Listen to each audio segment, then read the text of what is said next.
Assalamualaikum warahmatullahi wabarakatuh. Semoga kita semua diberikan keberkahan dalam hidup. Amin ya rabbal alamin. Abu Nawas dan rahasia tidur yang lebih berharga dari emas.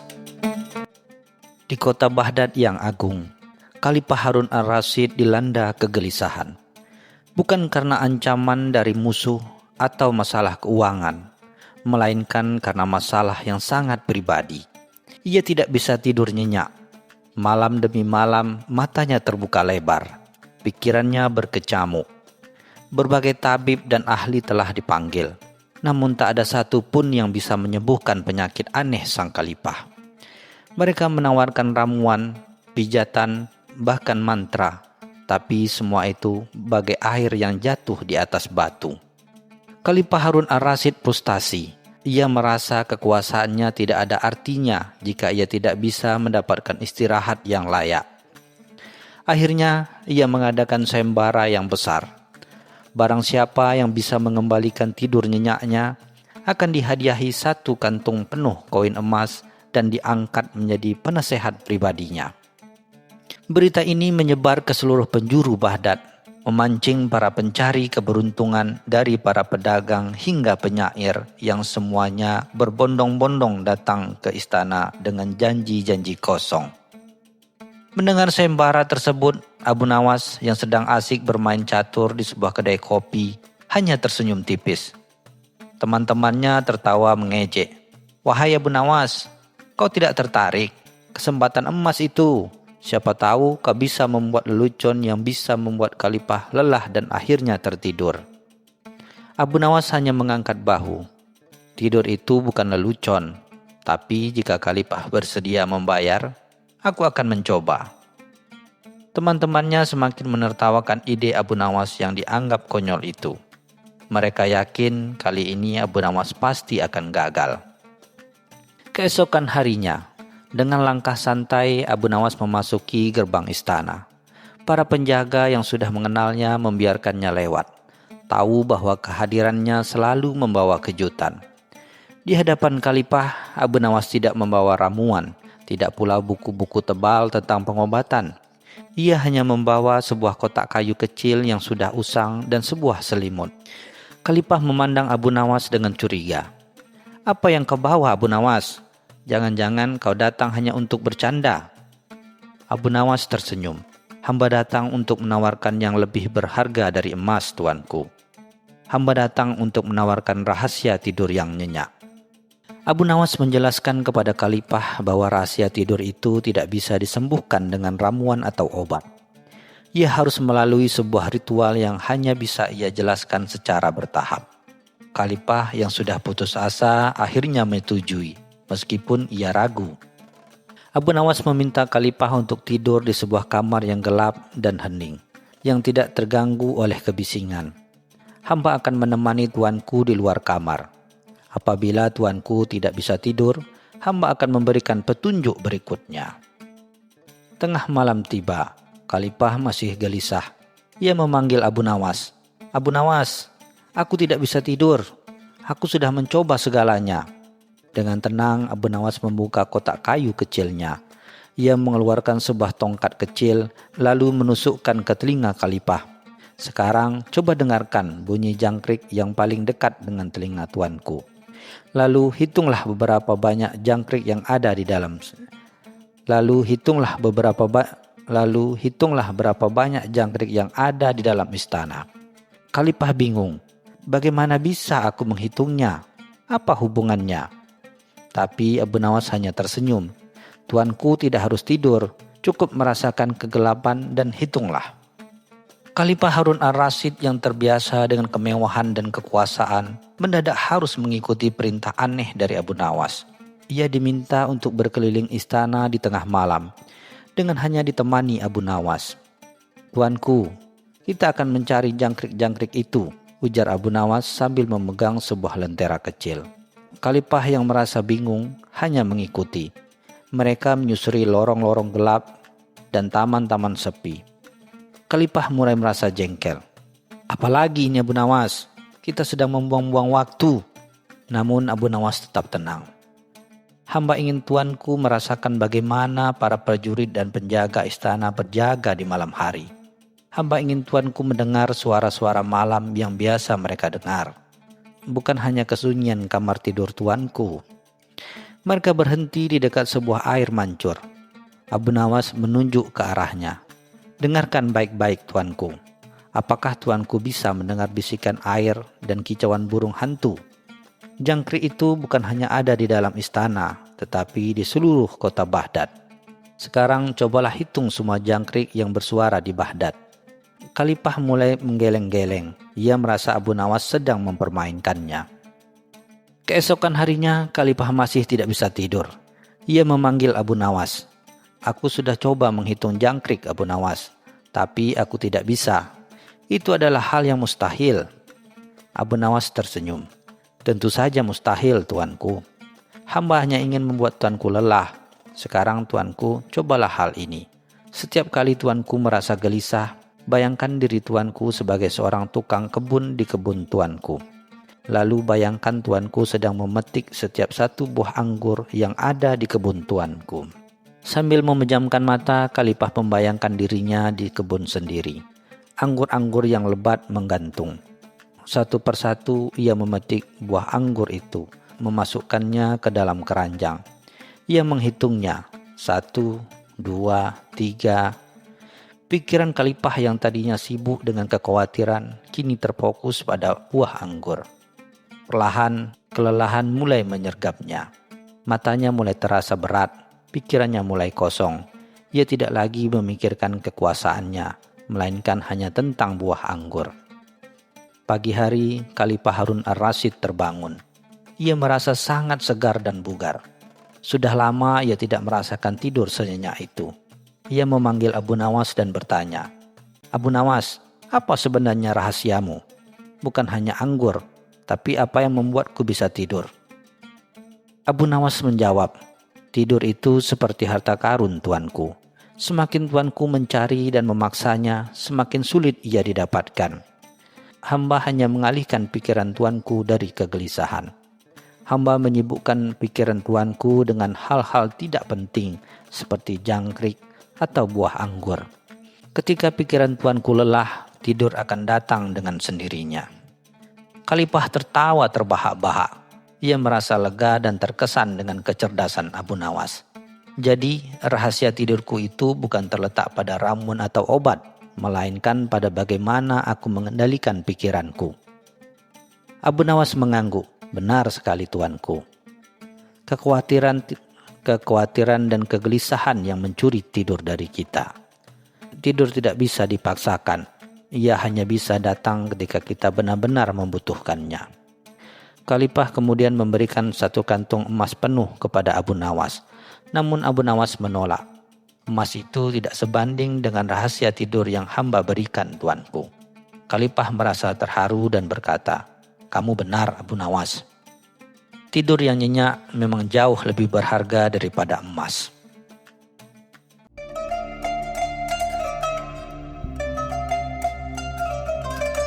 Cerita selanjutnya.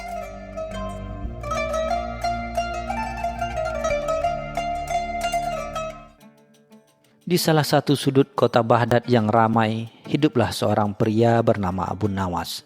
Ia dikenal bukan karena kekayaan atau kekuasaannya, melainkan karena kecerdasan dan humornya yang sering membuat para pejabat dan penduduk kota terheran-heran. Suatu hari, seorang saudagar kaya yang sombong dan pelit, Tuan Mahmud, mengadakan perjamuan besar. Ia mengundang semua orang penting di Baghdad, termasuk Abu Nawas, karena ia yakin dapat mempermalukan Abu Nawas di depan banyak orang. Saat perjamuan dimulai, Tuan Mahmud dengan bangga memamerkan lilin-lilin mewah dari Mesir yang ia nyalakan. Cahayanya begitu terang hingga membuat ruangan berkilau, tetapi hanya bagian yang dekat dengan Tuan Mahmud dan para tamunya yang kaya yang dapat cahaya penuh. Di sisi ruangan, tempat para seniman, penyair, dan orang-orang miskin duduk, cahaya hanya sampai remang-remang. Abu Nawas yang berada di area remang-remang hanya tersenyum melihat keangkuhan Mahmud. Tuan Mahmud melihat Abu Nawas yang duduk di sisi ruangan yang gelap dan memanggilnya dengan nada meremehkan. "Abu Nawas, mengapa kau duduk di sana seperti kelelawar tersesat? Kemarilah, duduklah di dekatku, agar kau bisa melihat betapa megahnya perjamuan ini." Para tamu yang lain tertawa. Abu Nawas dengan tenang berjalan mendekat, tetapi ia tidak duduk di kursi yang disiapkan Mahmud. Sebaliknya, ia berdiri di tengah-tengah antara area terang dan remang. Ia membawa sebuah lilin kecil yang sudah usang dan menyalakannya. Tuan Mahmud menyeringgitkan dahi. "Apa-apaan ini Abu Nawas? Kenapa kau menyalakan lilin usang itu di perjamuanku yang megah?" Abu Nawas menjawab dengan suara lantang. "Tuan Mahmud, lilin ini adalah lilin yang berani. Ia tidak takut memberikan cahaya kepada siapapun dan dimanapun. Ia tidak memilih-milih," kata Abu Nawas, membuat sebagian tamu, terutama para seniman dan orang-orang miskin, tersenyum. Namun Mahmud dan teman-temannya hanya mencemooh. Mahmud merasa harga dirinya tercoreng. "Omong kosong macam apa ini Abu Nawas? Lilin hanyalah lilin. Kau datang ke perjamuanku hanya untuk menyalakan lilin butut itu." Abu Nawas tidak gentar. "Tentu saja tidak, Tuan Mahmud. Saya datang untuk menunjukkan betapa berbeda lilin-lilinmu yang sombong dengan lilin kecil milikku. Lilin-lilinmu hanya berani menerangi mereka yang sudah terang, sementara lilin-lilin yang berani seperti milikku tidak peduli siapa yang ada di depannya. Ia akan tetap menyala untuk menerangi siapa saja yang membutuhkannya, bahkan di tempat yang paling gelap sekalipun." Mendengar perkataan Abu Nawas, Tuan Mahmud marah besar. Ia memerintahkan para penjaganya untuk mengusir Abu Nawas. "Bawa dia keluar, jangan biarkan dia merusak perjamuan ini lagi dengan omong kosongnya." Saat para penjaga datang, Abu Nawas dengan tenang meniup lilin kecilnya. Lalu ia berjalan keluar. Para penjaga yang melihatnya keluar dari ruangan dengan sendirinya tanpa perlawanan pun kebingungan. Namun apa yang terjadi selanjutnya membuat semua orang yang ada di perjamuan Mahmud terkejut. Ketika Abu Nawas keluar, tiba-tiba lilin-lilin mewah milik Mahmud mulai berkedip-kedip. "Ada apa ini?" teriak Mahmud panik. Lampu-lampu itu padam satu persatu. Tak lama kemudian seluruh ruangan perjamuan menjadi gelap gulita. Para tamu panik, berteriak-teriak dan saling bertabrakan. Mahmud berteriak marah, "Cepat, nyalakan kembali lilin-lilin itu." Namun lilin-lilin itu menolak untuk menyala. Seolah-olah mereka juga menolak perjamuan yang sombong. Dari luar terdengar suara tawa khas Abu Nawas. "Tuan Mahmud, lilin-lilinmu tidak ingin lagi menjadi sombong. Mereka sudah lelah menjadi bohong." Di luar Abu Nawas kembali menyalakan lilin kecilnya. Cahaya dari lilin kecil itu yang tadinya dianggap remeh, kini menjadi satu-satunya sumber cahaya di area gelap tersebut. Orang-orang di jalan yang penasaran dengan kegaduhan di rumah Mahmud melihat Abu Nawas duduk santai di depan pintu, ditemani oleh lilinnya yang setia. Akhirnya para tamu Tuan Mahmud yang kesal karena perjamuan mereka gagal keluar dan pergi dengan marah. Tuan Mahmud yang masih marah mencoba menyalakan kembali lilin-lilinnya, tetapi tidak berhasil. Ia pun menyadari bahwa tidak peduli seberapa mahal lilin-lilin itu, mereka tidak akan menyala jika tidak ada yang menyalakan. Ia pun sadar bahwa selama ini ia hanya bisa pamer dengan kekayaannya, tetapi tidak dengan hatinya. "Abu Nawas, mengapa lilin-lilin itu tidak mau menyala?" Tuan Mahmud memanggil dari dalam rumahnya yang gelap. Abu Nawas menjawab, "Tuan Mahmud, lilin-lilin itu lelah hanya menjadi hiasan. Mereka ingin menjadi lilin yang berani, lilin yang tidak memiliki lilin yang tidak memilih siapa yang mendapat cahayanya, lilin yang tidak memilih siapa yang mendapat cahayanya, lilin yang tidak memilih siapa yang mendapat cahayanya, lilin yang tidak peduli apakah mereka kaya atau miskin, hormat atau tidak. Mereka hanya ingin memberikan cahaya kepada siapapun yang membutuhkannya." Mahmud terdiam. Ia menyadari kesalahannya. Ia telah memamerkan kekayaannya. tetapi ia tidak pernah berbagi dengan orang lain. Ia telah menyombongkan lilin-lilinnya, tetapi ia tidak pernah membiarkan lilin-lilin itu bersinar untuk semua orang. Malam itu, untuk pertama kalinya Mahmud mengundang orang-orang yang lewat untuk masuk ke dalam rumahnya yang gelap dan mencoba menyalakan lilin-lilin yang sudah padam. Dengan bantuan mereka, akhirnya lilin-lilin itu kembali menyala. Tetapi kali ini lilin-lilin itu tidak hanya menerangi satu area. Lilin-lilin itu menerangi seluruh ruangan, bahkan hingga ke jalan. Abu Nawas tersenyum melihat keajaiban itu. Ia berjalan ke arah Mahmud, dan Mahmud untuk pertama kalinya menundukkan kepalanya dengan rendah hati. Abu Nawas, terima kasih. Aku telah memahami maksudmu. Lilin yang menyala tidak akan memilih siapa yang mendapat cahayanya, karena cahayanya diciptakan untuk kebaikan semua orang, bukan hanya untuk kelompok. Abu Nawas tersenyum. Tuan Mahmud, lilinmu akhirnya mengerti. Begitu juga dengan hatimu. Kau tidak bisa memilih untuk siapa kau akan berbuat baik. Kebaikan itu harus diberikan kepada semua orang, tanpa memandang status dan kekayaan mereka. Sejak saat itu, Tuan Mahmud menjadi orang yang lebih baik. Ia tidak lagi sombong, dan ia sering mengadakan perjamuan di mana semua orang diundang, tanpa memandang status sosial. Dan setiap perjamuan, di tengah-tengah lilin-lilin mewah, selalu ada satu lilin kecil yang dinyalakan, yang disebut sebagai lilin Abu Nawas. Lilin ini selalu berada di tempat yang paling gelap, menyala terang untuk orang-orang yang paling membutuhkannya. Kisah ini mengajarkan bahwa kekayaan dan kekuasaan tidak ada artinya jika tidak digunakan untuk kebaikan bersama, dan bahwa bahkan lilin terkecil sekalipun bisa mengajar kita pelajaran yang berharga. Matinya lilin-lilin Tuan Mahmud bukan karena sihir, melainkan sebuah pertunjukan cerdas yang dirancang oleh Abu Nawas. Secara logis, lilin-lilin itu padam karena trik fisika sederhana yang ia gunakan. Saat Abu Nawas meniup lilin kecilnya, ia juga melepaskan asap yang mengandung partikel-partikel halus. Asap ini menyebar dengan cepat ke seluruh ruangan perjamuan yang tertutup.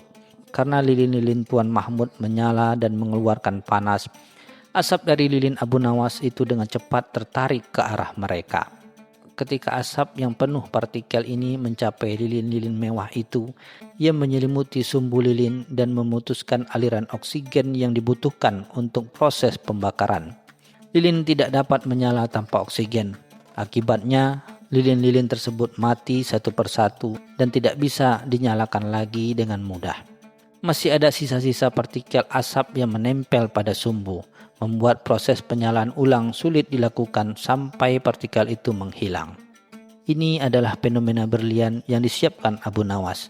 Lilin itu tidak benar-benar sombong. Mereka padam karena asap keangkuhan dan keegoisan yang Tuan Mahmud ciptakan sendiri.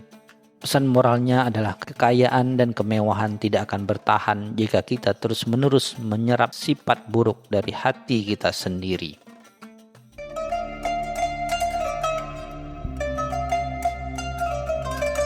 Cerita selanjutnya.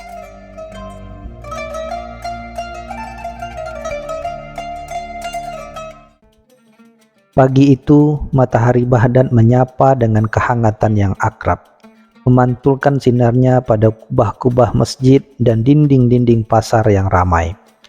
Abu Nawas dengan jubah lusuhnya yang selalu setia, tengah menyusuri gang sempit di dekat rumahnya. Sesekali bersenandung pelan sambil menghirup aroma rempah dan kopi yang menyeruak dari kedai-kedai. Pikirannya melayang, merencanakan lelucon apa yang akan ia lontarkan kepada para pedagang di pasar hari ini. Atau mungkin bagaimana cara mendapatkan hidangan lezat tanpa harus mengeluarkan 1 dirham pun dari sakunya yang seringkali kosong. Langkahnya terhenti di depan sebuah tumpukan sampah yang baru saja dibersihkan, menyisakan sedikit debu dan kerikil di tanah. Matanya yang tajam menangkap kilatan aneh di antara remah-remah itu. Sebuah koin, bukan koin biasa, melainkan koin emas yang tampak kuno, memancarkan cahaya yang redup namun memikat. Bentuknya tak lazim, dengan ukiran naga bersayap yang melingkari tulisan Arab yang tak dapat ia pahami dengan jelas. Rasa ingin tahu mengalahkan kehati-hatian dan ia pun memungut koin itu. Abu Nawas membolak-balik koin itu di telapak tangannya, merasakan dinginnya logam dan beratnya yang tidak biasa. Koin ini terasa berbeda dari dirham atau dinar yang biasa beredar di Baghdad. Ada aura misterius yang menyelimuti benda kecil itu, seolah ia membawa kisah ribuan tahun yang tersembunyi. Ia teringat akan cerita-cerita lama tentang koin-koin bertuah yang membawa keberuntungan atau justru kutukan bagi pemiliknya. Namun kemiskinan seringkali mengalahkan tahayul, dan koin emas itu bagaimanapun juga adalah koin emas. Ia mencoba menggosok-gosok koin itu dengan ujung jubahnya, berharap bisa membersihkan sedikit kotoran yang menempel. Namun kilatan aneh pada koin itu justru semakin terlihat jelas, seolah permukaannya hidup. Ukiran naga bersayap itu seolah bergerak, tatapannya tajam dan misterius. Abu Nawas merasakan sedikit gejolak dalam benaknya, sebuah firasat aneh yang mengatakan bahwa koin ini tidak sederhana yang terlihat. Pulang ke rumahnya yang sederhana, Abu Nawas terus memandangi koin itu di bawah cahaya remang-remang. Ia membayangkan apa yang bisa ia lakukan dengan sekeping koin emas murni. Membeli makanan lezat yang sudah lama ia impikan.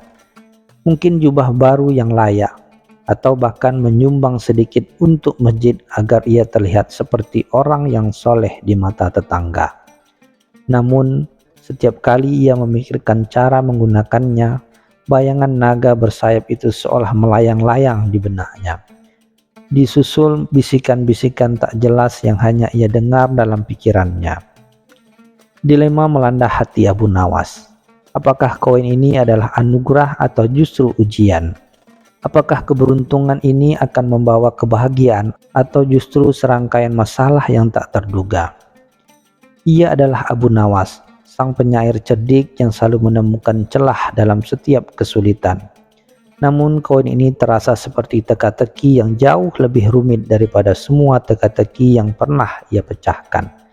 Ia memutuskan untuk menyimpan koin itu untuk sementara waktu, mengamati apa yang akan terjadi selanjutnya. Esok harinya, dorongan untuk menggunakan koin itu begitu kuat. Abu Nawas memutuskan untuk pergi ke pasar, tempat di mana koin emas memiliki nilai tertinggi. Ia melangkah melewati kerumunan orang, matanya melirik ke arah pedagang buah yang menjajakan kurma-kurma manis dan delima yang ranum. Aroma buah-buahan segar mengisi udara, membuat perut Abu Nawas keroncongan. Dengan hati-hati ia mendatangi seorang pedagang buah yang gemuk dan ramah. "Wahai tuan," sapanya. Suaranya dibuat seramah mungkin. "Bisakah hamba mendapatkan beberapa kurma terbaikmu? Hamba ingin merasakan manisnya surga di dunia." Pedagang itu tersenyum, menunjukkan deretan gigi yang sedikit menghitam. Abu Nawas lantas mengeluarkan koin emasnya. Begitu koin itu terlihat, senyum pedagang buah itu langsung memudar, digantikan oleh ekspresi terkejut dan sedikit ketakutan. Pedagang buah itu mengamati koin itu dengan cermat, membolak-balik dengan jari-jari gemuknya. "Koin apa ini tuan?" tanyanya. Suaranya sedikit bergetar. "Aku belum pernah melihat yang seperti ini. Ada ukiran naga di sini dan tulisan yang aneh."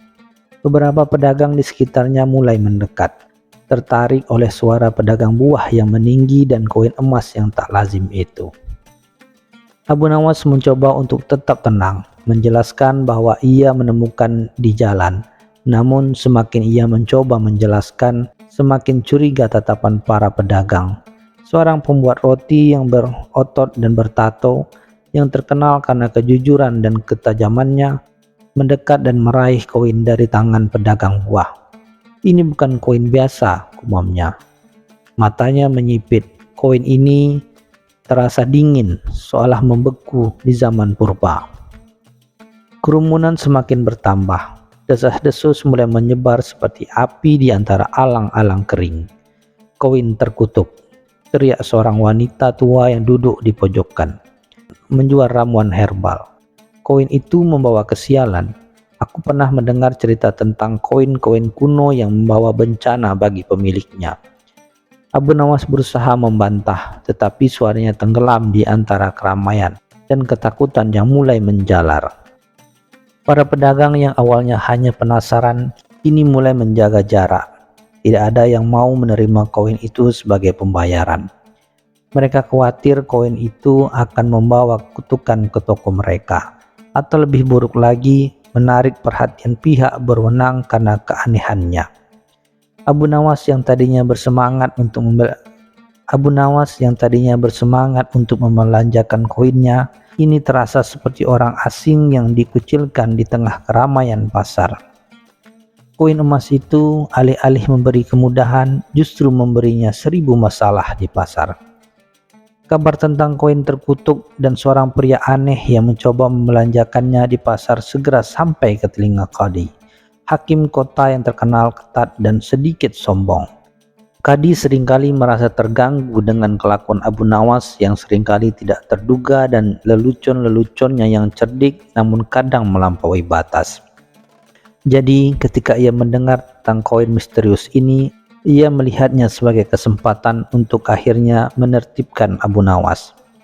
Qadi memerintahkan Abu Nawas untuk menghadapnya.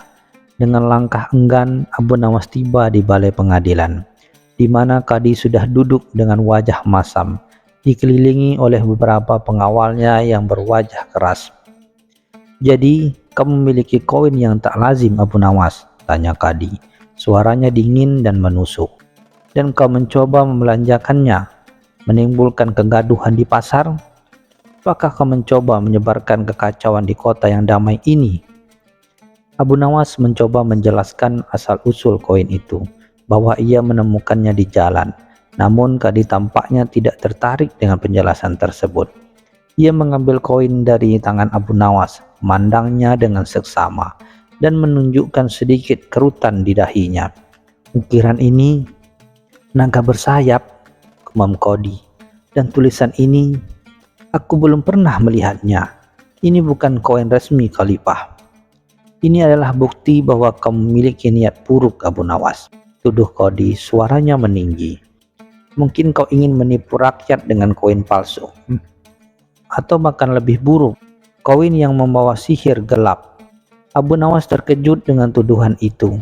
Ia tahu Qadi memang tidak menyukainya, tapi ia tidak menyangka tuduhan akan berlarut sampai ke arah sihir dan penipuan. Kabar tentang koin misterius ini bahkan mencapai telinga Khalifah Harun ar-Rasyid, yang selalu tertarik pada hal-hal yang tidak biasa. Khalifah yang seringkali terhibur dengan kecerdikan Abu Nawas merasa penasaran dengan koin ini. Ia memanggil Abu Nawas dan Qadi ke istananya. "Jadi, kamu memiliki koin ajaib, Abu Nawas?" tanya Khalifah dengan nada geli, namun ada sedikit ketertarikan di matanya. Qadi segera menjelaskan tuduhannya, menekankan keanehan koin dan dampak negatifnya di pasar. Khalifah mengambil koin itu di tangan Qadi, memegangnya sebentar dan kemudian menyerahkannya kembali kepada Abu Nawas. "Abu Nawas," kata Khalifah, suaranya kini serius, "aku akan memberimu tantangan. Jelaskan asal-usul koin ini dengan masuk akal, dan buktikan bahwa koin ini tidak membawa kutukan. Kau akan menghadapi hukuman yang berat, Abu Nawas." Abu Nawas kini benar-benar terperangkap. Dengan tantangan dari Khalifah yang menggantung di kepalanya, Abu Nawas tahu ia harus bergerak cepat. Ia tidak bisa hanya mengandalkan keberuntungan atau kecerdikannya yang biasa kali ini. Ia harus menemukan kebenaran di balik koin ini. Ia mengunjungi para cendekiawan dan ahli sejarah di Baghdad, menunjukkan koin itu kepada mereka, berharap ada yang mengenali ukiran atau tulisan kuno di permukaannya. Namun setiap cendekiawan yang ia temui menggelengkan kepala. Beberapa menganggap lelucon, yang lain takut untuk menyentuh koin yang mereka anggap membawa aura negatif. "Ini bukan dari kerajaan manapun yang kita kenal," kata seorang ahli sejarah tua. Matanya rabun karena terlalu banyak membaca naskah kuno, dan tulisan ini terlalu purba bahkan untukku. Mungkin ini dari peradaban yang hilang, atau bahkan dari dunia lain. Kata-kata ini hanya membuat Abu Nawas semakin putus asa. Di tengah keputusasaannya, Abu Nawas teringat seorang bijak tua yang tinggal di pinggir kota. Seorang pria yang terkenal karena pengetahuannya yang luar biasa tentang hal-hal yang tidak biasa dan legenda-legenda kuno. Pria itu yang dikenal sebagai Syekh Al-Hikmah, hidup menyendiri, dikelilingi oleh buku-buku dan gulungan naskah. Abu Nawas mendatanginya dengan sisa-sisa harapan. Syekh Hikmah menerima Abu Nawas dengan tenang. Ia mengamati koin itu dengan mata tuanya yang penuh kebijaksanaan. Tidak ada ketakutan atau kecurigaan di matanya, hanya rasa ingin tahu yang mendalam. Koin ini, aku pernah mendengar desas-desusnya, kata Syekh. Ini adalah koin dari sebuah kerajaan kuno yang hilang, yang konon berada di bawah tanah, tempat para makhluk mitologi berdiam. Ukiran naga ini adalah simbol kekuatan mereka, dan tulisan ini adalah bahasa kuno mereka. Koin ini tidak membawa kutukan, lanjut Syekh Al-Hikmah. Suaranya tenang namun penuh makna. Ia hanya bereaksi terhadap niat pemiliknya. Jika seorang menggunakannya dengan niat serakah atau jahat, ia akan menarik masalah. Namun jika seorang menggunakannya dengan niat baik untuk kemaslahatan bersama, ia akan membawa keberuntungan yang luar biasa. Abu Nawas mendengarkan dengan seksama. Sebuah ide mulai terbentuk di benaknya. Namun ada satu hal lagi, Syekh menambahkan. Koin ini memiliki sifat unik. Ia hanya bisa diterima sebagai pembayaran untuk sesuatu yang benar-benar dibutuhkan, dan hanya akan menunjukkan nilai aslinya pada mereka yang melihat lebih dari sekadar emas. Jika ia digunakan untuk kemewahan atau kesombongan, ia akan menjadi koin biasa, bahkan bisa hilang nilainya. Abu Nawas mengangguk, sebuah senyum tipis mulai tersungging di bibirnya. Ia tahu apa yang harus ia lakukan. Dengan pengetahuan baru dari Syekh Al-Hikmah, Abu Nawas menyusun rencana. Ia tidak akan mencoba membelanjakan koin itu untuk dirinya sendiri lagi. Ia akan menggunakan koin itu untuk tujuan yang lebih besar, untuk membuktikan kebenaran dan mengajarkan pelajaran kepada Qadi yang sombong. Ia kembali ke istana, meminta audiensi dengan Khalifah Harun ar-Rasyid dan Qadi. Di hadapan Khalifah dan Qadi, Abu Nawas berdiri tegak. Koin emas tergenggam erat di tangannya. Wahai Khalifah yang mulia dan Tuan Qadi yang terhormat. Mulainya suara tenang dan penuh keyakinan. Koin ini bukanlah koin terkutuk, melainkan koin yang jujur. Ia hanya mengungkap sifat asli dari mereka yang berinteraksi dengannya. Qadi mengendus, tidak percaya. Saya akan membuktikannya, lanjut Abu Nawas. Saya akan mencoba membelanjakan koin ini untuk sesuatu yang benar-benar dibutuhkan oleh kota ini. Ia kemudian mengumumkan bahwa ia akan menggunakan koin itu untuk membeli persediaan makanan untuk kaum miskin di Baghdad yang sedang kelaparan karena panen buruk. Qadi yang biasa dengan kemewahan mencibir, omong kosong, koin anehmu tidak akan diterima oleh siapapun.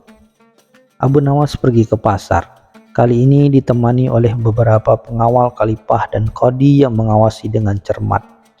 Ia mendatangi para pedagang dan dengan tulus menjelaskan bahwa ia ingin membeli makanan untuk kaum miskin. Ajaibnya, kali ini para pedagang tidak menunjukkan ketakutan. Mereka melihat koin itu, dan entah mengapa mereka merasa dorongan yang kuat untuk menerimanya. Koin itu seolah memancarkan aura kebaikan, dan para pedagang dengan senang hati menukarkan dengan beras, gandum, dan kurma yang berlimpah. Saat Abu Nawas kembali ke istana dengan tumpukan makanan yang berlimpah, Qadi terdiam. Khalifah Harun ar-Rasyid tersenyum puas. Qadi, kata Khalifah, kau melihat sendiri, koin itu tidak terkutuk, ia hanya jujur. Khalifah kemudian mengumumkan bahwa koin itu akan disimpan di istana sebagai pengingat akan pembelajaran berharga ini, bahwa niat baik selalu akan dihargai dan keserakahan hanya akan membuat masalah.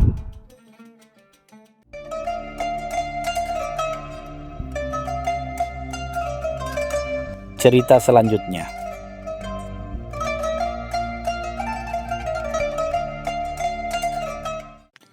Di sebuah kedai kopi yang ramai di jantung kota Baghdad, tempat aroma kopi Arabica dan rempah-rempah berpadu dengan bisikan gosip dan tawa renyah. Abu Nawas duduk santai sambil menyeruput kopinya. Telinganya yang tajam menangkap serpihan percakapan dari meja sebelah, di mana beberapa pedagang dengan nada mencemooh membicarakan keangkuhan Abu Jahil, seorang saudagar kaya raya yang terkenal dengan kesombongan dan kepercayaannya akan kebijaksanaannya sendiri. Si Abu Jahil itu, ujar seorang pedagang kurma, seolah dunia ini berputar hanya untuk melayani akalnya. Aku pernah mendengarnya berkata, bahkan Sokrates pun akan tersipu malu di hadapannya. Tawa-tawa kecil mengiringi celotehan itu. Namun di mata Abu Nawas, sebesit ide jenaka mulai berkilat. Betapa menariknya ketika kesombongan Abu Jahil itu bisa digoyahkan dengan cara yang tak terduga. Abu Nawas pulang ke rumahnya. Otaknya berputar merangkai rencana. Ia memikirkan cara untuk membuat Abu Jahil yang selama ini selalu merasa paling benar dan paling berakal menjadi sasaran empuk untuk lelucon cerdasnya. Tiba-tiba sebuah ide melintas. Ide yang begitu absurd namun berpotensi sangat lucu. Ia akan berpura-pura meminta nasihat dari Abu Jahil. Idenya adalah membuat permohonan nasihat yang begitu gila dan tidak masuk akal, sehingga Abu Jahil akan terpaksa mengaku keterbatasannya atau justru memberikan nasihat yang semakin memperlihatkan kebodohannya sendiri. Ini bukan hanya lelucon, tetapi juga sebuah eksperimen sosial yang menarik bagi Abu Nawas, menguji betapa jauh kesombongan seorang dapat membutakan akalnya. Keesokan harinya, Abu Nawas mulai mempersiapkan penampilannya. Ia sengaja memilih pakaian yang paling lusuh, rambutnya dibiarkan agak berantakan, dan wajahnya dibuat seolah-olah sedang dilanda keresahan yang mendalam. Ia ingin terlihat seperti seorang yang benar-benar putus asa dan kehabisan akal, berharap akan mendapat simpati atau setidaknya rasa ingin tahu dari Abu Jahil. Sebelum berangkat ke kediaman Abu Jahil yang megah, Abu Nawas berlatih di depan cermin. Ia mencoba berbagai ekspresi, mulai dari cemberut, sedih, hingga pandangan kosong yang putus asa. Ia bahkan menyiapkan beberapa kalimat pembuka yang dramatis. Semua demi meyakinkan Abu Jahil bahwa ia sedang menghadapi masalah yang sangat rumit, yang hanya bisa dipecahkan oleh kebijaksanaan setinggi langit milik sang saudagar sombong. Dengan langkah disengaja terlihat gontai, Abu Nawas akhirnya tiba di gerbang rumah Abu Jahil yang menjulang tinggi. Penjaga gerbang yang mengenali Abu Nawas sebagai seorang seniman humor namun terkadang merepotkan, sempat menolak masuk. Namun setelah Abu Nawas dengan nada meratap menjelaskan bahwa ini adalah masalah hidup dan mati yang membutuhkan campur tangan sang tuan besar, akhirnya ia diizinkan masuk setelah menunggu cukup lama. Di ruang tamu yang mewah, di mana perabotnya berkilauan dan karpet persia terhampar, Abu Jahil menyambut dengan tatapan meremehkan. "Ada apa gerangan kau datang kemari, wahai Abu Nawas?" tanyanya dengan nada angkuh, tanpa mengundang Abu Nawas untuk duduk. "Aku tahu kau bukan orang yang suka membuang waktu, kecuali untuk hal-hal yang tidak penting." Abu Nawas tak gentar dengan ekspresi wajah yang dibuat sesedih mungkin. "Wahai Tuan Besar Abu Jahil," katanya dengan suara bergetar, "hamba datang kemari karena akal hamba sudah buntu. Hamba telah mencoba segala cara, namun tak ada satupun yang berhasil. Hanya Tuanku yang memiliki kebijaksanaan yang tak terbatas, yang mungkin bisa menolong hamba keluar dari masalah pelik ini." Abu Jahil menyeringai puas mendengar pujian itu. "Katakanlah masalahmu, wahai Abu Nawas."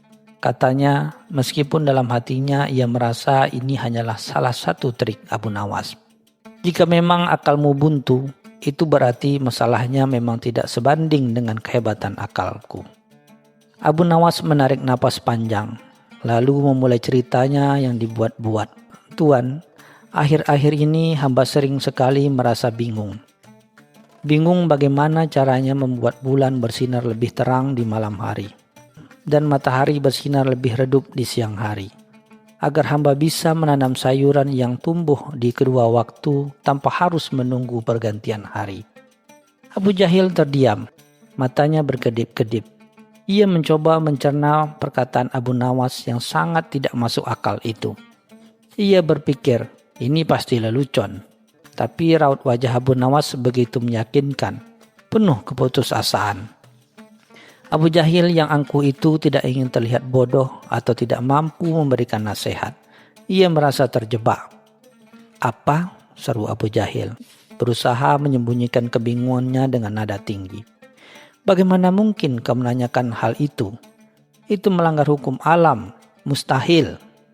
Abu Nawas tetap pada perannya. Justru itu, Tuan. Hamba tahu itu mustahil, tapi hati hamba terus gelisah memikirkannya.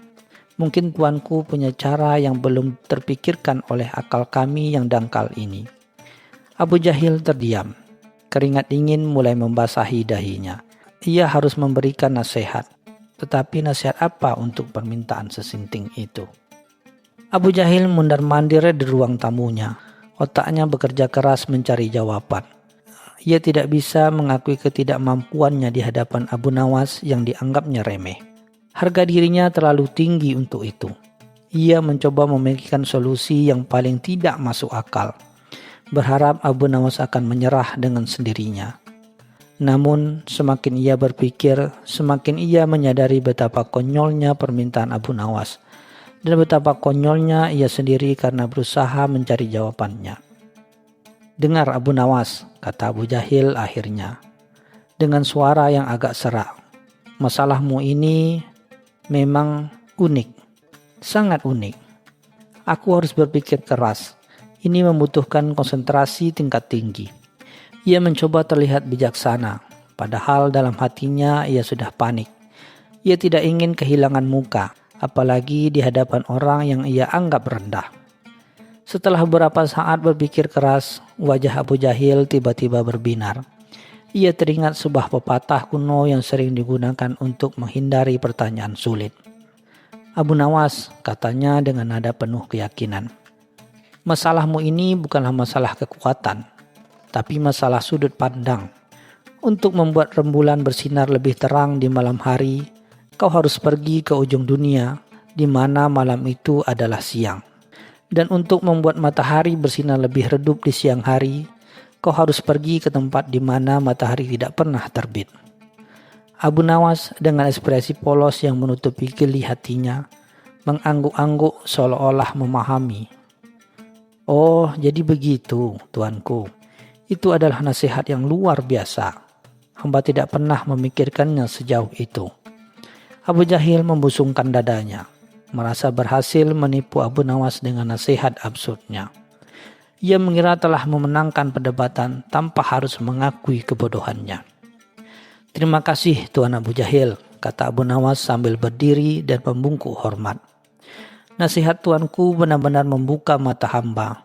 Hamba sekarang mengerti bahwa untuk memecahkan masalah yang paling mustahil sekalipun, kita tidak perlu memiliki akal yang luar biasa, melainkan hanya perlu mengetahui cara untuk tidak menyentuh masalah itu sama sekali dan mengalihkannya ke tempat lain yang tak terjangkau akal manusia. Abu Jahil tertegun. Ia menyadari bahwa Abu Nawas tidak hanya memahami ironi di balik nasihatnya, tetapi juga berhasil membalikkannya, menjadikan nasihatnya sendiri sebagai bukti kebodohannya. Wajah Abu Jahil memerah padam. Ia menyadari bahwa ia telah dipermainkan, dan kesombongannya telah menjadi bumerang yang memukul diri sendiri. Sementara Abu Nawas dengan senyum tipis di bibirnya melenggang pergi, meninggalkan Abu Jahil yang termenung dalam keheningan yang penuh dengan tamparan ironi.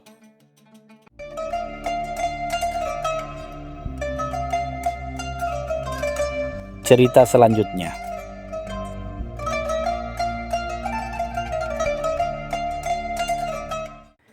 Matahari Baghdad siang itu terasa terik menyengat, namun keramaian pasar tak pernah surut. Di salah satu sudut warung kopi yang sederhana, Abu Nawas duduk santai sambil menyeruput kopinya. Sesekali membalas sapaan para pedagang yang lewat. Ia menikmati hiruk pikuk kota. Pikirannya melayang-layang mencari inspirasi untuk usilnya yang baru. Tiba-tiba pandangannya terpaku pada dua sosok yang baru saja memasuki pasar. Pertama, Abu Jahil. Seorang saudagar kaya dengan jubah sutra yang mencolok dan sorban yang tinggi menjulang. Melangkah dengan dada membusung seolah seluruh dunia adalah miliknya. Ia berbicara dengan suara lantang, sesekali tertawa terbahak-bahak tanpa peduli siapa yang mendengarkannya. Memamerkan perhiasan yang melingkar di jari-jarinya. Tak jauh di belakang Abu Jahil, langkah gontai Abu Bahil terlihat kontras. Pakaiannya lusuh, wajahnya kusut, dan ia tampak terlalu menghitung setiap langkah seolah takut uangnya akan berkurang jika berjalan terlalu cepat. Ia selalu membawa tas kulit kecil yang digenggam erat-erat, seolah isinya adalah harta karun yang tak ternilai. Padahal orang-orang tahu Abu Bahil sangat enggan mengeluarkan uang sepeser pun. Abu Nawas tersenyum tipis. Duit sempurna untuk sebuah eksperimen, gumamnya pelan. Ia sudah lama mendengar tentang kekikiran Abu Bahil yang legendaris dan kesombongan Abu Jahil yang tak ada duanya. Abu Nawas merasa sudah waktunya bagi mereka berdua untuk mendapatkan sedikit pelajaran yang tak akan pernah mereka lupakan. Sebutir kurma kering tergeletak di meja, sisa dari kudapan paginya. Abu Nawas memandangi kurma itu dengan seksama. Jari telunjuknya mengetuk-ngetuk dagu. Sebuah ide cemerlang tiba-tiba melintas di benaknya. Begitu sederhana namun berpotensi sangat lucu dan memuaskan. Dengan sebutir kurma ini, bisiknya pada diri sendiri, aku akan membuat Abu Jahil melupakan kesombongannya dan Abu Bahir melepaskan kekikirannya, walau hanya sesaat. Senyum licik terukir di wajah Abu Nawas. Ia tahu kali ini tidak akan mudah, namun tantangan itulah yang membuatnya bersemangat. Keesokan harinya, Abu Nawas mulai mengamati kedua targetnya dengan lebih seksama. Ia mengikuti Abu Jahil ke pasar, mencatat bagaimana ia memperlakukan para pedagang kecil dengan angkuh, menawar harga serendah-rendahnya seolah-olah barang dagangan mereka tak bernilai. Abu Jahil seringkali membuang-buang makanan enak hanya karena sedikit cacat, menunjukkan betapa berlimpahnya harta yang ia miliki. Di sisi lain, Abu Nawas juga menguntit Abu Bahil. Ia melihat Abu Bahil selalu memiliki barang yang paling murah, bahkan kualitasnya sangat buruk. Abu Bahil seringkali pura-pura batuk atau mengeluh sakit perut agar tidak perlu membayar makanan atau minuman yang ditawarkan padanya. Bahkan untuk urusan kecil, ia selalu mencari cara untuk menghindar dari pengeluaran. Setelah beberapa hari mengamati, Abu Nawas merasa sudah cukup mengumpulkan data. Ia menyusun rencana yang rumit, namun tanpa alami. Pertama, ia akan mendekati Abu Bahil dengan dalil meminta bantuan. Sebuah trik yang ia tahu akan membuat Abu Bahil sangat tidak nyaman. Aku akan menyiapkan sebuah panggung kecil di taman kota, pikir Abu Nawas. Di sana, dengan alasan yang sangat meyakinkan, aku akan membuat mereka berdua bertemu dan tanpa sadar terlibat dalam tipuanku. Ia membayangkan reaksi mereka dan senyumnya semakin lebar. Peralatan yang dibutuhkan Abu Nawas sangatlah sederhana. Sebutir kurma kering yang ia simpan rapi, sebuah cawan kecil, dan sebuah sapu tangan bersih. Kurma itu adalah inti dari rencananya, simbol dari apa yang akan ia tukarkan. Ini bukan hanya tentang kurma, gumam Abu Nawas sambil memegang kurma itu. Ini tentang pelajaran tentang nilai sejati dari sesuatu. dan betapa konyolnya kesombongan dan kekikiran. Ia merasa yakin bahwa rencananya akan berjalan lancar dan Baghdad akan mendapatkan hiburan yang baru. Suatu sore, Abu Nawas sengaja bertemu Abu Bakhil di dekat pintu gerbang kota. Dengan wajah malas, Abu Nawas mendekati Abu Bakhil. "Wahai Tuan Abu Bakhil yang budiman," katanya dengan suara lembut.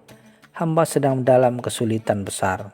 Ayah hamba jatuh sakit dan kami butuh uang untuk membeli obat-obatan. Bisakah Tuan sudi meminjamkan hamba beberapa dirham?" Abu Bakhil seperti yang sudah diperkirakan Abu Nawas langsung pucat pasi.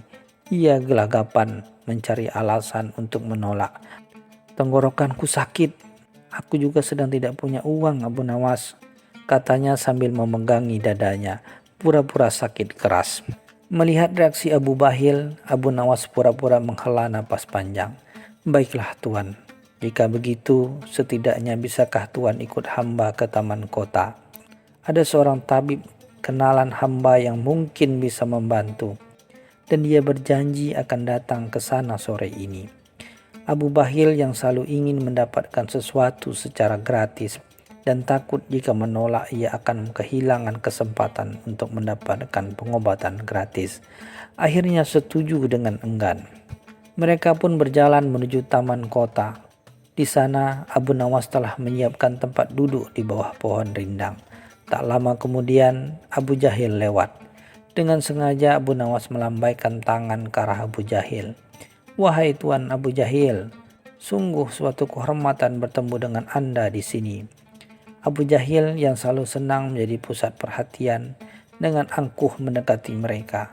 "Ada apa ini Abu Nawas? Apa gerangan yang membuatmu mengganggu ketenanganku?" tanyanya dengan nada meremehkan. Tanpa sedikit pun melirik Abu Bakhil yang berdiri gemetaran di samping Abu Nawas. Abu Nawas tersenyum misterius. "Tuanku berdua," katanya dengan suara yang dibuat seolah-olah penting. "Saya baru saja menemukan sesuatu yang sangat berharga dan saya ingin kalian berdua menjadi saksi. Sesuatu yang nilainya melebihi emas dan perak." Abu Jahil tampak tertarik, sementara Abu Bakhil semakin gelisah, khawatir akan ada biaya yang harus ia tanggung. Abu Nawas mengeluarkan sebutir kurma kering dari dalam saku bajunya. Ia memegang kurma itu dengan hati-hati, seolah benda itu adalah permata paling langka di dunia. "Kurma ini," katanya, "adalah kurma yang sangat istimewa.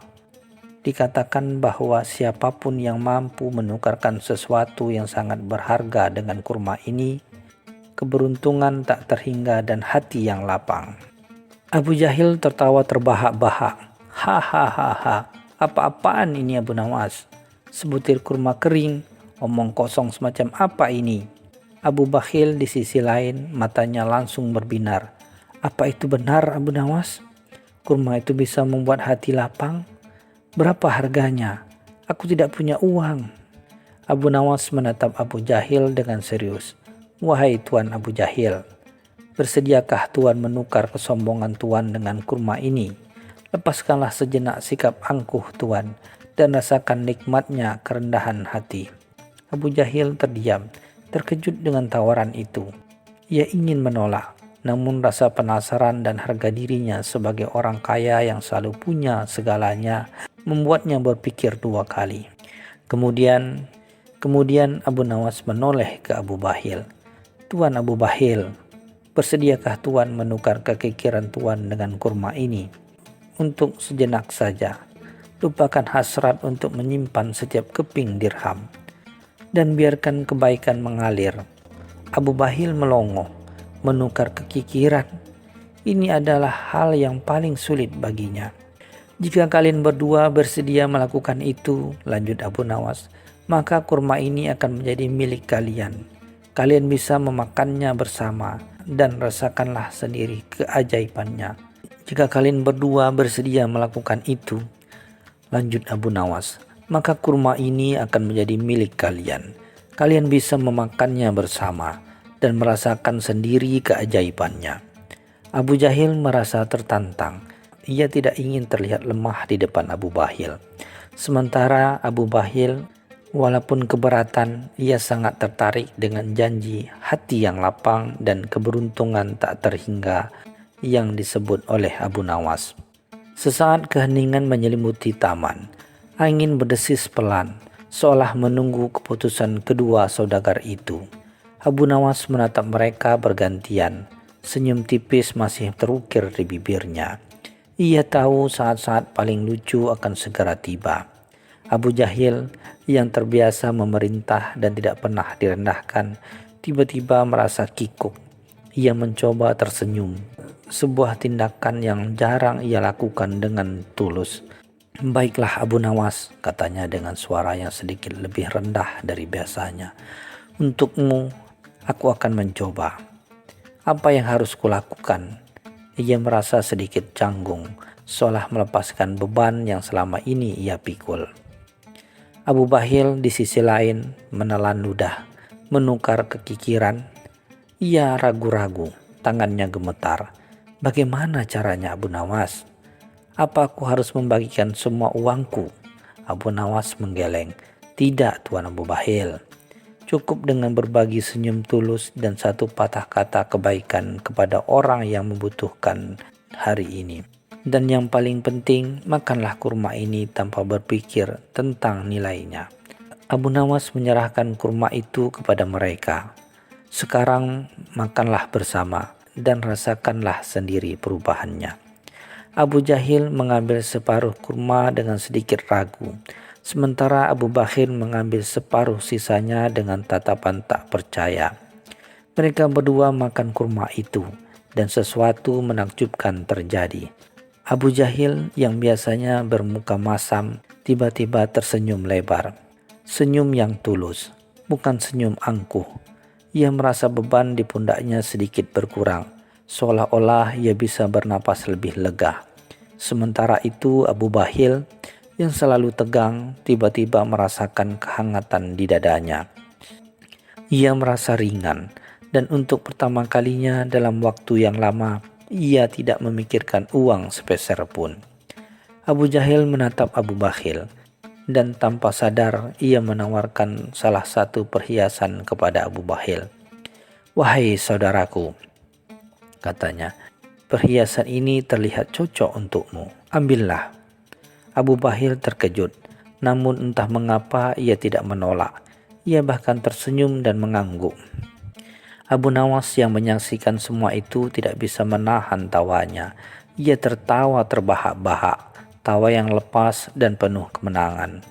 Abu Jahil dan Abu Bahil yang masih di dalam pengaruh keajaiban kurma ikut tertawa bersamanya. Entah mengapa merasa senang. Mereka belum menyadari bahwa mereka telah tertipu oleh Abu Nawas. Dengan sebutir kurma kering, Abu Nawas telah menukar kesombongan Abu Jahil dan kekikiran Abu Bahil, setidaknya untuk hari ini. Dan pelajaran itu, walau datang dari sebuah lelucon, akan selalu terukir di hati mereka.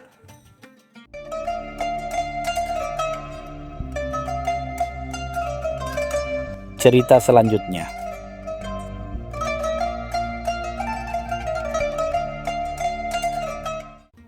Di kota Baghdad yang agung, di bawah naungan Khalifah Harun ar-Rasyid yang mahsyur, suasana istana selalu penuh intrik dan hiburan. Khalifah yang dikenal karena kebijaksanaannya dan kadang-kadang kegemarannya akan teka-teki, suatu hari mengeluarkan sebuah dekret yang sangat aneh. Siapapun yang bisa membuatnya menangis di depan umum dengan satu kalimat saja akan diberikan hadiah yang tak terhingga dan kehormatan besar. Para menteri, penasehat, bahkan para penyair istana terheran-heran.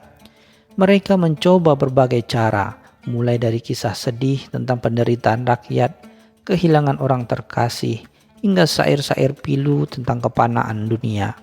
Namun Khalifah tetap teguh, wajahnya datar, seolah-olah hatinya terbuat dari batu. Tantangan ini menjadi buah bibir di seluruh Baghdad, dari pasar yang ramai hingga lorong-lorong sempit. Berita tentang dekret aneh ini sampai juga ke telinga Abu Nawas, sang penyair dan penasihat istana yang cerdik. yang selalu memiliki cara pandang berbeda dari kebanyakan orang. Ia tersenyum tipis mendengar kegagalan para pembesar istana. Ia tahu betul bahwa Khalifah Harun ar-Rasyid bukanlah orang yang mudah tergoyahkan emosinya dengan kesedihan yang biasa. Para penasihat Khalifah mulai merasa putus asa. Mereka telah mengarahkan segala daya upaya, namun tak satu pun berhasil menyentuh hati sang raja. Ketegangan menyelimuti istana dan desas-desus mulai beredar bahwa mungkin Khalifah sengaja membuat tantangan mustahil untuk menguji kesetiaan dan kecerdasan para bawahannya. Namun Abu Nawas hanya menikmati hidangan di mejanya, memikirkan strategi yang tak terduga. Setelah beberapa hari berlalu dan tidak ada seorang pun yang berhasil, Khalifah Harun ar-Rasyid mulai menunjukkan sedikit kekecewaan. Ia merasa tantangannya terlalu berat, atau mungkin memang tidak ada yang sanggup melakukannya. Tepat pada saat itulah, dengan langkah santai namun penuh percaya diri, Abu Nawas maju menghadap singgasana. Suasana hening menyelimuti aula istana. Semua mata tertuju pada Abu Nawas, yang tampaknya tidak gentar sedikit pun. Ia membungkuk hormat di hadapan Khalifah. Senyum tipisnya masih terukir di bibirnya.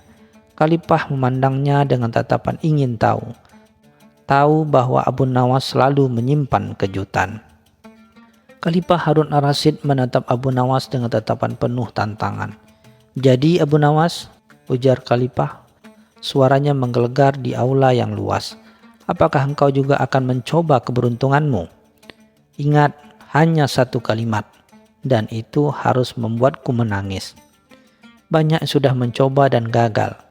Para menteri dan bangsawan yang hadir saling berbisik, menantikan aksi Abu Nawas. Beberapa di antara mereka meremehkan, menganggap Abu Nawas hanya akan mempermalukan diri sendiri. Abu Nawas mengangguk pelan, menunjukkan ketenangan yang luar biasa.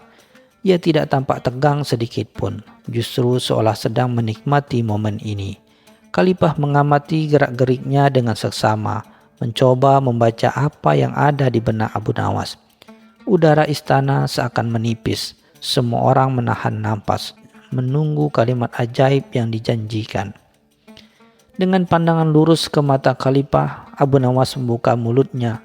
Ia tidak menggebu-gebu, tidak pula menggunakan nada yang dramatis. Suaranya datar, namun kata-katanya menusuk langsung ke inti. "Paduka yang mulia," ucap Abu Nawas dengan tenang. "Apakah Paduka yakin setelah semua ini berakhir, Paduka akan tetap menjadi Paduka?" Kalimat itu menggantung di udara, menciptakan keheningan yang lebih pekat dari sebelumnya. Seketika itu juga raut wajah Khalifah Harun ar-Rasyid berubah drastis. Senyumnya luntur, matanya membelalak, dan air mata mulai menetes membasahi pipinya. Tangisannya bukan tangisan kesedihan atau kepedihan, melainkan tangisan yang lebih dalam, tangis kesadaran dan keinsapan. Ia terisak-isak membiarkan air matanya mengalir deras, sebuah pemandangan yang belum pernah disaksikan oleh siapapun di istana. Para menteri dan bangsawan di aula istana terpaku, tidak percaya dengan apa yang mereka saksikan.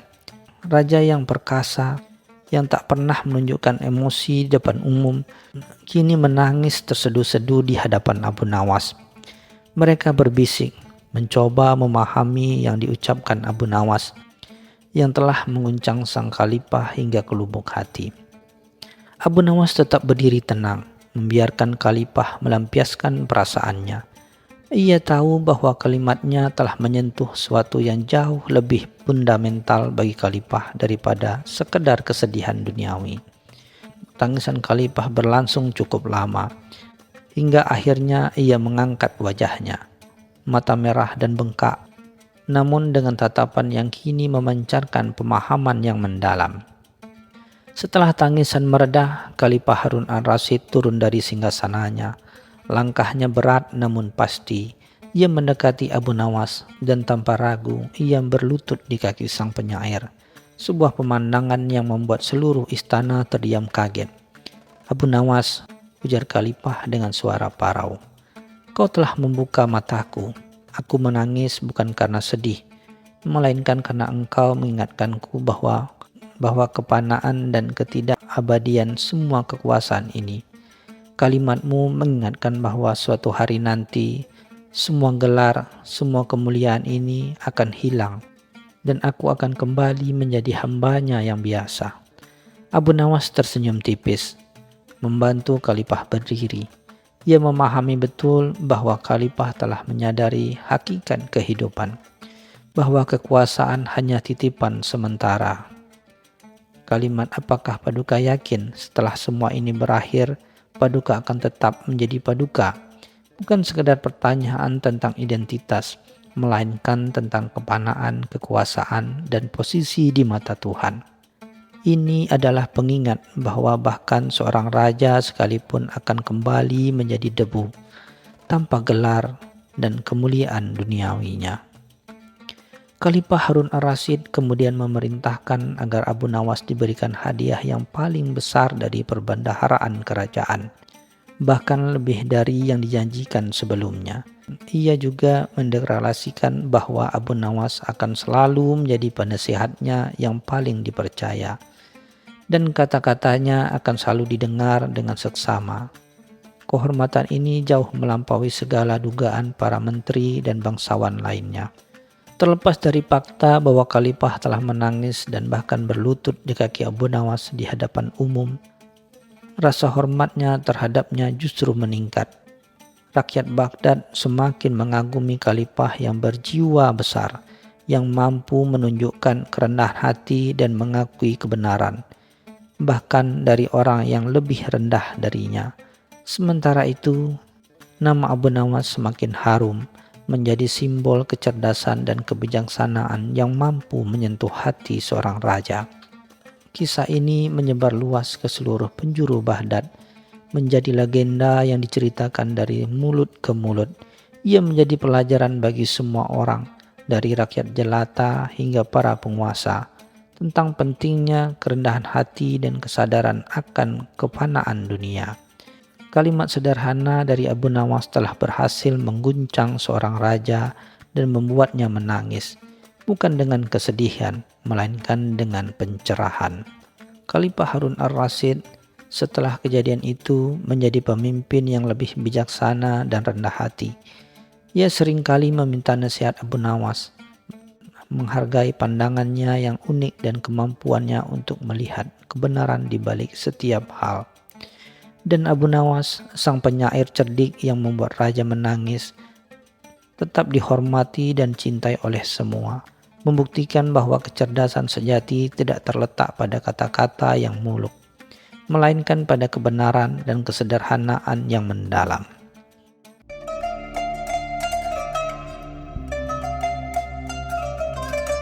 Cerita selanjutnya.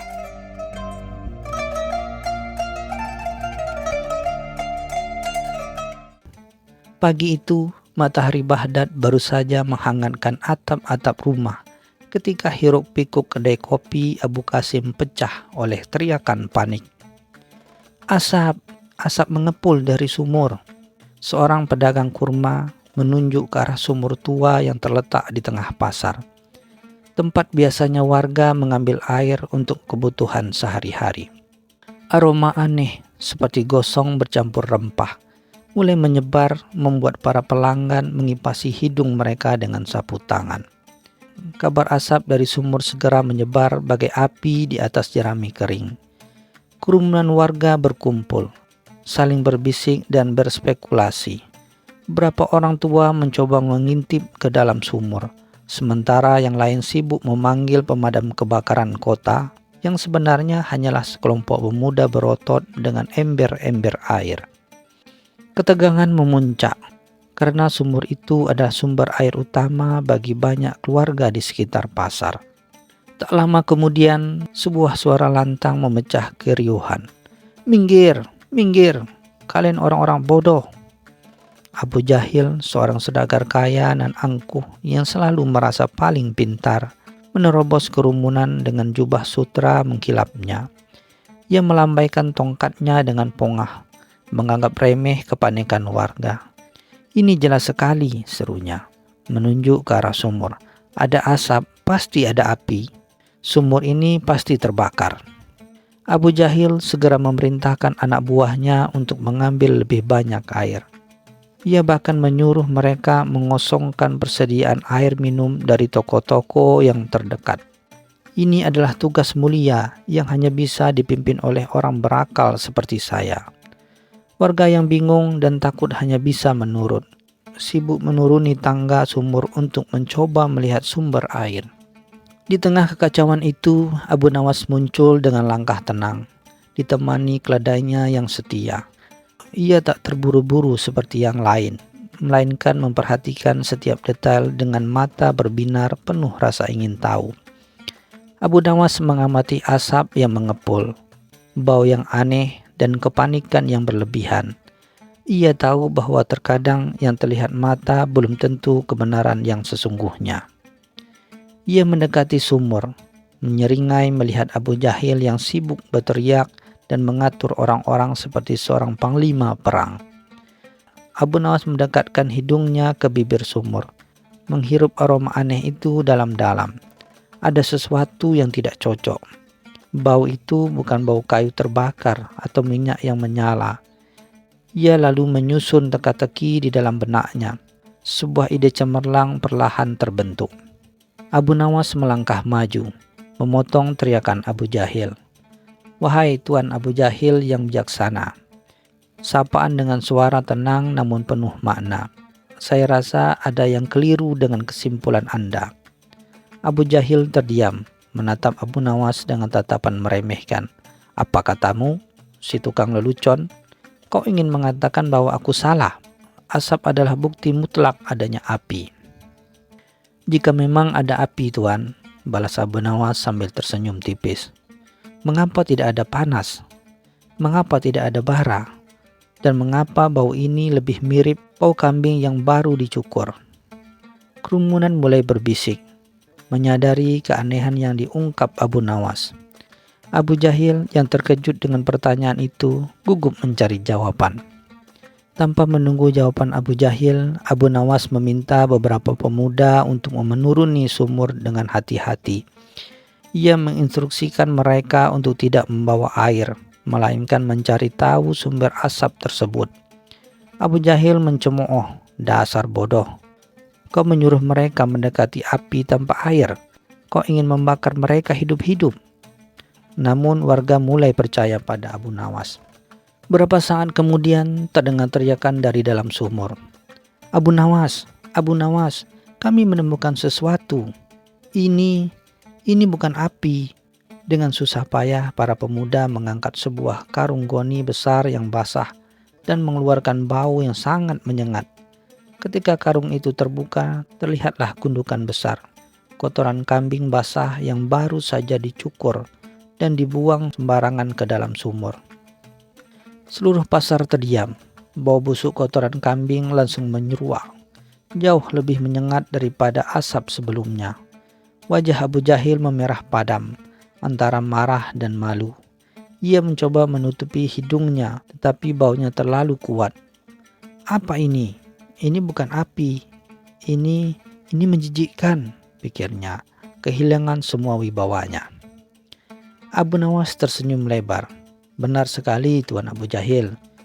Ini bukan api, ini adalah kotoran kambing. Seorang pasti membuang limbah ini ke dalam sumur, dan karena reaksi kimia tertentu dengan air, menghasilkan asap dan bau aneh ini. Terkadang, Tuan, ada asap tanpa api, dan terkadang yang terlihat jelas belum tentu kebenaran yang sesungguhnya." Kerumunan warga meledak dalam tawa, menertawakan kebodohan Abu Jahil yang baru saja dipertontonkan. Wajah Abu Jahil benar-benar merah padam.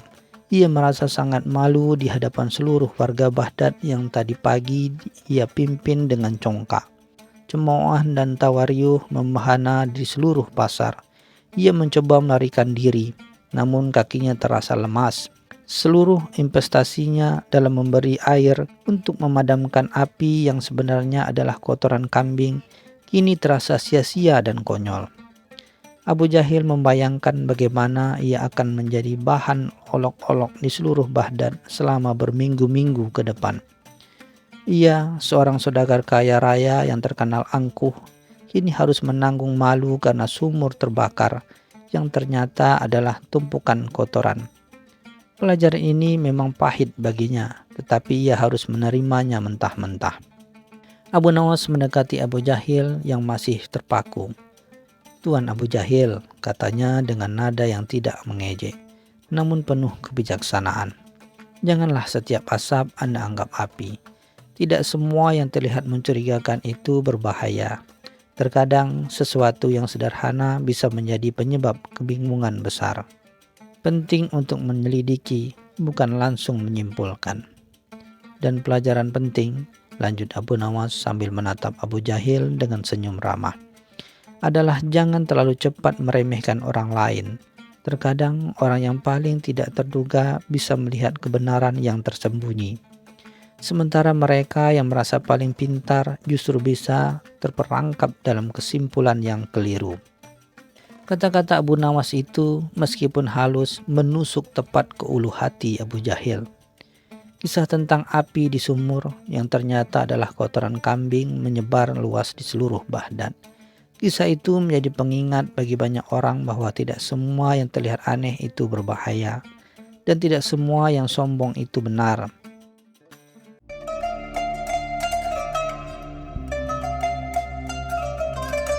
Cerita selanjutnya.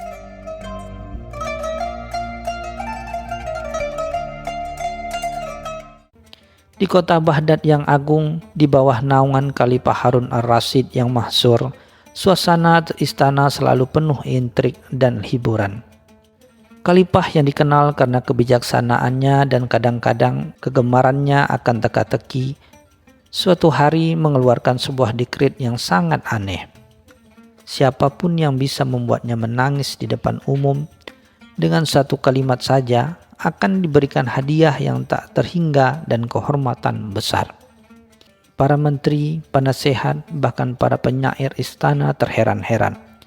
Mereka mencoba berbagai cara, mulai dari kisah sedih tentang penderitaan rakyat, kehilangan orang terkasih, hingga syair-syair pilu tentang kepanaan dunia. Namun Khalifah tetap teguh, wajahnya datar, seolah-olah hatinya terbuat dari batu.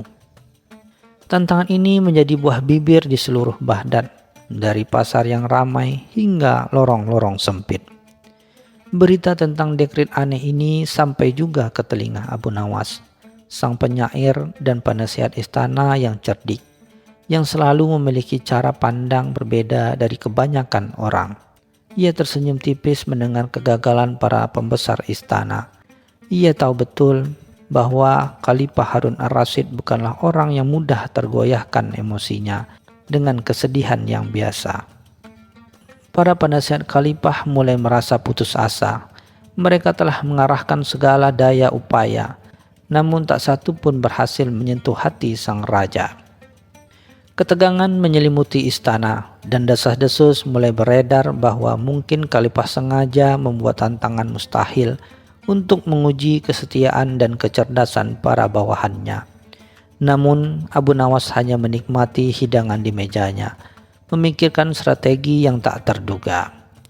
Setelah beberapa hari berlalu dan tidak ada seorang pun yang berhasil, Khalifah Harun ar-Rasyid mulai menunjukkan sedikit kekecewaan. Ia merasa tantangannya terlalu berat, atau mungkin memang tidak ada yang sanggup melakukannya. Tepat pada saat itulah, dengan langkah santai namun penuh percaya diri, Abu Nawas maju menghadap singgasana. Suasana hening menyelimuti aula istana. Semua mata tertuju pada Abu Nawas, yang tampaknya tidak gentar sedikit pun. Ia membungkuk hormat di hadapan Khalifah. Senyum tipisnya masih terukir di bibirnya. Khalifah memandangnya dengan tatapan ingin tahu. Tahu bahwa Abu Nawas selalu menyimpan kejutan. Khalifah Harun ar-Rasyid menatap Abu Nawas dengan tatapan penuh tantangan. "Jadi Abu Nawas," ujar Khalifah, suaranya menggelegar di aula yang luas, "apakah engkau juga akan mencoba keberuntunganmu? Ingat, hanya satu kalimat, dan itu harus membuatku menangis." Banyak sudah mencoba dan gagal. Para menteri dan bangsawan yang hadir saling berbisik, menantikan aksi Abu Nawas. Beberapa di antara mereka meremehkan, menganggap Abu Nawas hanya akan mempermalukan diri sendiri. Abu Nawas mengangguk pelan, menunjukkan ketenangan yang luar biasa. Ia tidak tampak tegang sedikit pun, justru seolah sedang menikmati momen ini. Khalifah mengamati gerak-geriknya dengan seksama, mencoba membaca apa yang ada di benak Abu Nawas. Udara istana seakan menipis, semua orang menahan napas, menunggu kalimat ajaib yang dijanjikan. Dengan pandangan lurus ke mata Khalifah, Abu Nawas membuka mulutnya. Ia tidak menggebu-gebu, tidak pula menggunakan nada yang dramatis. Suaranya datar, namun kata-katanya menusuk langsung ke inti. "Paduka yang mulia," ucap Abu Nawas dengan tenang. "Apakah Paduka yakin setelah semua ini berakhir, Paduka akan tetap menjadi Paduka?" Kalimat itu menggantung di udara, menciptakan keheningan yang lebih pekat dari sebelumnya. Seketika itu juga raut wajah Khalifah Harun ar-Rasyid berubah drastis.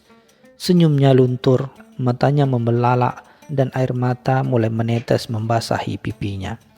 Tangisannya bukan tangisan kesedihan atau kepedihan, melainkan tangisan yang lebih dalam, tangis kesadaran dan keinsapan. Ia terisak-isak membiarkan air matanya mengalir deras, sebuah pemandangan yang belum pernah disaksikan oleh siapapun di istana. Para menteri dan bangsawan di aula istana terpaku, tidak percaya dengan apa yang mereka saksikan. Raja yang perkasa, yang tak pernah menunjukkan emosi di depan umum, kini menangis terseduh-seduh di hadapan Abu Nawas. Mereka berbisik, mencoba memahami yang diucapkan Abu Nawas, yang telah menguncang sang khalifah hingga ke lubuk hati. Abu Nawas tetap berdiri tenang, membiarkan khalifah melampiaskan perasaannya. Ia tahu bahwa kalimatnya telah menyentuh sesuatu yang jauh lebih fundamental bagi khalifah daripada sekedar kesedihan duniawi. Tangisan khalifah berlangsung cukup lama, hingga akhirnya ia mengangkat wajahnya, mata merah dan bengkak, namun dengan tatapan yang kini memancarkan pemahaman yang mendalam. Setelah tangisan meredah, Khalifah Harun ar-Rasyid turun dari singgasananya. Langkahnya berat namun pasti. Ia mendekati Abu Nawas dan tanpa ragu ia berlutut di kaki sang penyair.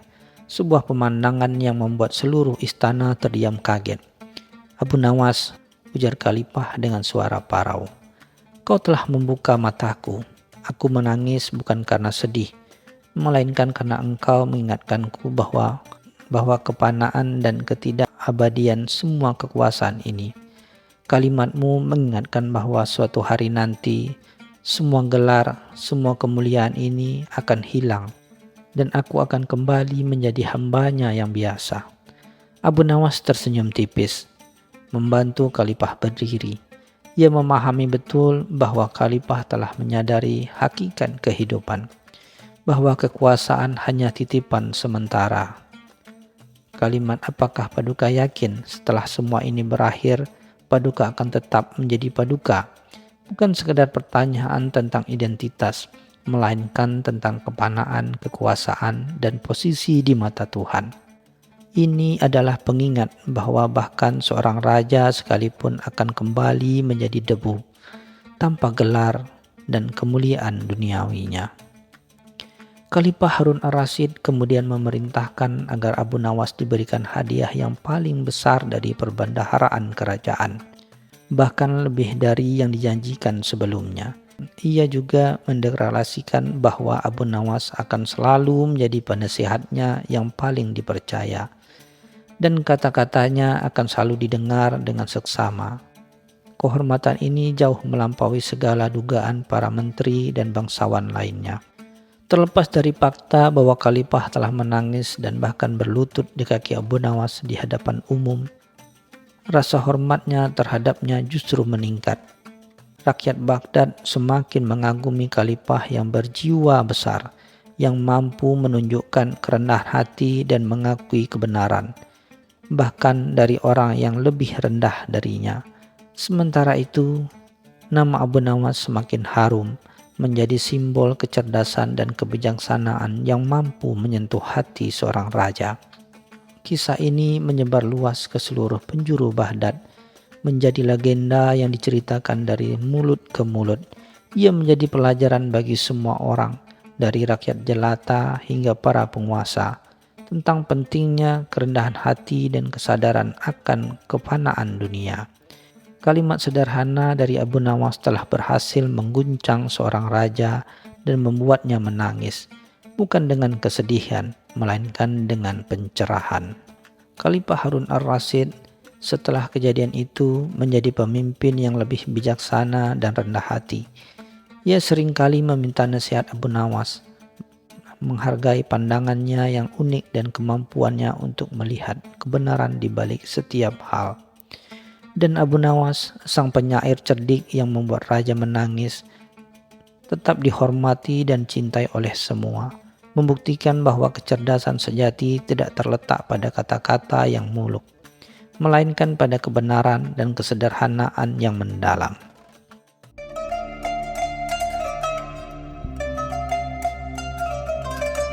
Cerita selanjutnya.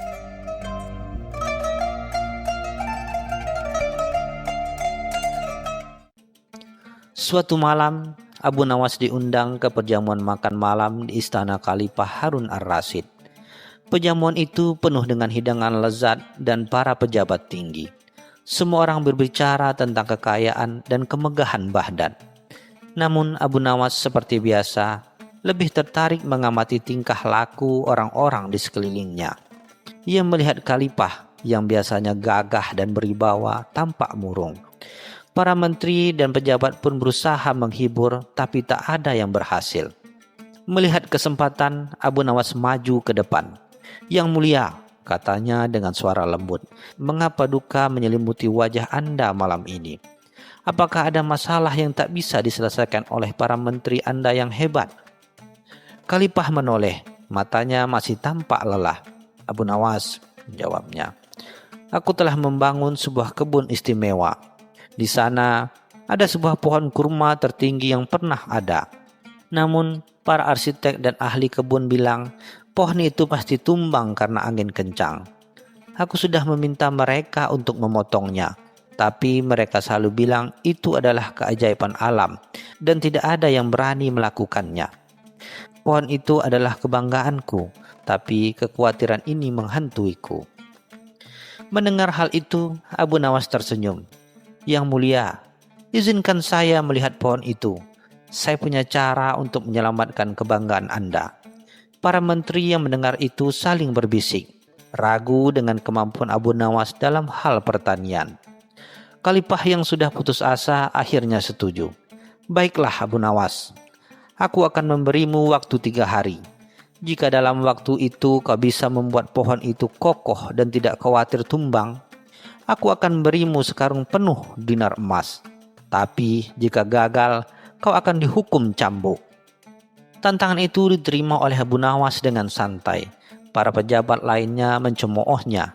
Mereka tahu pohon itu benar-benar sangat tinggi, bahkan puncaknya hampir menyentuh awan. "Lihat saja," gumam salah satu menteri. "Abu Nawas hanya bisa membuat lelucon. Tidak akan mungkin ia bisa mengatasi masalah sebesar ini." Namun Abu Nawas sama sekali tidak peduli. Ia hanya memikirkan bagaimana caranya agar pohon itu tetap berdiri tegak tanpa harus memotongnya. Keesokan harinya, Abu Nawas pergi ke kebun Khalifah. Ia berdiri di bawah pohon kurma raksasa itu. Ia memandanginya dari ujung akar hingga pucuk daun. Ia menyadari bahwa memotongnya bukanlah solusi yang baik. Justru ia bisa memanfaatkannya. "Pohon tinggi pasti dihantam angin," gumamnya sambil tersenyum licik. Tapi angin tidak akan berani menghantam sesuatu yang lebih tinggi dan berkuasa darinya. Abu Nawas selalu memanggil para tukang kebun dan arsitek istana. "Kali ini," katanya, "siapkan semua tali dan tangga yang kalian miliki. Kita akan membuat sesuatu yang lebih tinggi dari pohon ini." Para tukang kebun bingung, tetapi tidak berani membantah. Mereka mulai menyiapkan segala kebutuhan yang diperintahkan Abu Nawas. Ketika Khalifah mendengar kabar itu, ia semakin heran. Apa yang direncanakan Abu Nawas? Pikirnya. Apakah ia benar-benar akan membangun sesuatu yang lebih tinggi dari pohon itu? 3 hari berlalu, Khalifah Harun al-Rasyid kembali ke kebunnya. Ia melihat Abu Nawas sudah menunggu dengan wajah tenang di samping pohon kurma raksasa itu.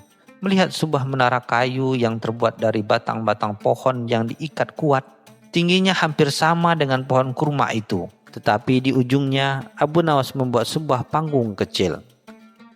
"Apa semua ini Abu Nawas?" tanya Khalifah. "Apakah kau benar-benar membangun menara agar angin menghantamnya terlebih dahulu?" Abu Nawas tersenyum misterius. "Yang mulia," jawabnya, "angin adalah jenderal yang gagah. Ia tidak akan menyerang sesuatu tanpa perintah." Para menteri tertawa mendengar kalimat itu, mengira Abu Nawas sudah gila. "Angin adalah kehendak alam, bukan jenderal yang bisa diperintah," seru seorang menteri. Namun Abu Nawas tidak peduli. Ia hanya menunjuk ke atas, ke arah panggung kayu di puncak menara. Abu Nawas naik ke atas menara kayu dengan tangga tali yang sudah disiapkan. Dengan penuh percaya diri, ia berdiri di panggung kecil itu, mengambil sebuah trompet kecil dan berteriak sekuat tenaga. "Wahai Jenderal Angin," katanya, membuat semua orang terkejut. "Aku adalah utusan yang mulia Khalifah Harun al-Rasyid. Pohon ini adalah kebanggaan beliau, jadi kau tidak boleh menyentuhnya. Seranglah menara ini sekuat yang kau mau, tapi jangan berani-berani menyentuh pohon yang ada di sampingku." Semua orang di bawah termasuk Khalifah terdiam sejenak. Lalu tawa mereka meledak. Tawa itu mengguncang seluruh kebun. Mereka mengira Abu Nawas benar-benar sudah gila. "Cara macam apa ini?" bisik seorang menteri, sambil menyekat air mata ketawa karena terlalu keras. Khalifah sendiri menertawakan hal yang sama. Ia tidak pernah menyangka Abu Nawas akan melakukan hal segila ini. Namun ia tidak memerintah pasukan untuk menangkap Abu Nawas. Ia justru penasaran apa yang akan terjadi selanjutnya. Abu Nawas terus berteriak dan menantang angin selama berjam-jam, hingga akhirnya malam tiba. Tiba-tiba sebuah angin kencang berhembus, mengguncang seluruh kebun istana. Menara kayu buatan Abu Nawas bergoyang dan semua orang khawatir akan roboh. Namun anehnya, pohon kurma di sebelahnya sama sekali tidak bergerak. "Wahai Jenderal Angin," teriak Abu Nawas dari atas menara, "lihatlah, menara ini lebih berkuasa darimu. Kau tidak bisa merobohkannya. Jika kau tidak bisa merobohkan menara ini, maka jangan coba-coba mengganggu pohon yang ada di sampingku." Ajaibnya, angin kencang itu pun reda dan menara serta pohon itu tetap berdiri kokoh. Khalifah yang terkesima melihat kejadian itu tidak ingin mengkhawatirkan pohonnya. Ia lalu meminta Abu Nawas turun dan memeluknya. "Abu Nawas," katanya sambil tertawa terbahak-bahak, "kau telah membuktikan bahwa terkadang masalah besar tidak butuh solusi yang besar. Cukup solusi yang konyol dan tak masuk akal." Sejak hari itu, Khalifah tidak lagi khawatir pohonnya tumbang, karena setiap kali angin kencang datang, para tukang kebun akan naik ke menara dan berteriak, "Jangan berani-berani mengganggu kebun Khalifah." Dan pohon itu pun tetap berdiri tegak, menjadi saksi bisu kecerdikan dan kekonyolan Abu Nawas.